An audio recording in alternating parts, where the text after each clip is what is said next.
शान्ताकारं भुजगशयनं पद्मनाभं सुरेशं विश्वाधारं गगनसदृशं मेघवर्णं शुभांगम् लक्ष्मीकान्तं कमलनयनं योगिधृध्यानगम्यं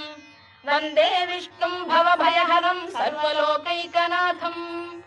मेघश्यामं पीतकौशेयवासं श्रीवत्साङ्कं कौस्तुभोद्भासिताङ्गम्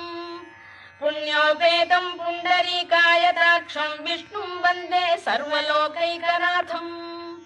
नमः समस्तभूतानामादिभूताय भूभृते अनेकरूपरूपाय विष्णवे प्रभविष्णवे सशङ्खचक्रं सकिरीटकुण्डलं सपीतवस्त्रं सरसीरुहेक्षणं सहारवक्षस्थलशोभिकौस्तुभं नमामि विष्णुं शिरसा चतुर्भुजम् छायायां पारिजातस्य हेमसिंहासनोपरि